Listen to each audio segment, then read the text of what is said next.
Bem, vamos lá. Hoje a gente vai mergulhar fundo em um dos textos mais impactantes do século XX para explorar uma ideia que é francamente aterrorizante: como a nossa própria linguagem pode ser transformada na arma de opressão mais eficaz que existe. E tudo começa, olha só, com uma conversa que parece super banal durante um almoço no Ministério da Verdade. A cena não começa com uma ideia, mas com um verdadeiro ataque aos sentidos. É o cheiro azedo, o gin sintético, a comida que é simplesmente nojenta. Orwell faz questão de nos transportar para essa atmosfera sufocante da cantina, onde tudo, absolutamente tudo, é de péssima qualidade. E é esse o pano de fundo para uma das revelações mais sombrias de todo o livro. É exatamente nesse ambiente deprimente que uma conversa, que parecia ser só mais uma conversa com um colega de trabalho chamado Saime, está prestes a revelar qual é a arma suprema do partido.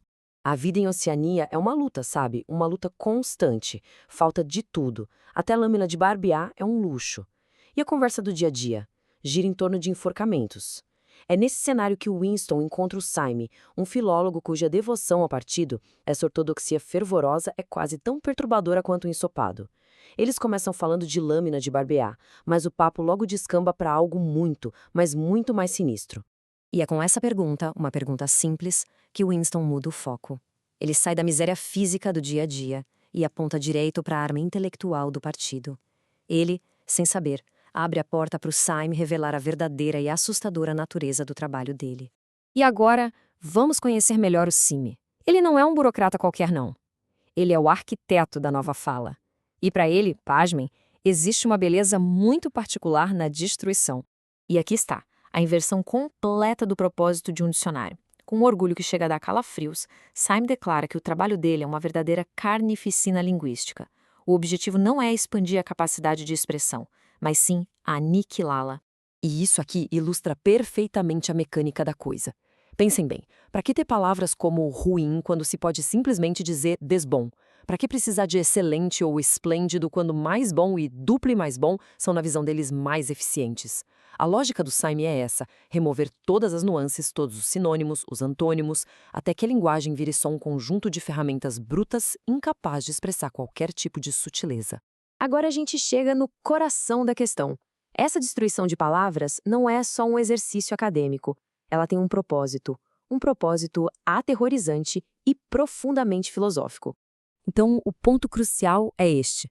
Se não existem palavras para conceitos como liberdade, rebelião ou individualidade, como é que alguém pode sequer pensar nessas coisas? A nova fala, no fim das contas, quer tornar a heresia algo impensável, não apenas ilegal. Para o Saime, isso é quase uma epifania religiosa, sabe? A linguagem não é só uma ferramenta do partido, ela é a ideologia do partido o Socing na sua forma mais pura. A perfeição da linguagem significa a perfeição do controle totalitário. Essa é a confissão final do Saime. O objetivo não é controlar o que as pessoas dizem, mas o que elas são capazes de pensar. É um controle preventivo que atua no nível mais fundamental da consciência humana. É assustador. Mas na prática, como é que esse sistema se manifesta nas pessoas? Pelos olhos do Winston, a gente vê as diferentes faces da conformidade e percebe que a ortodoxia ideal para o partido é a própria inconsciência.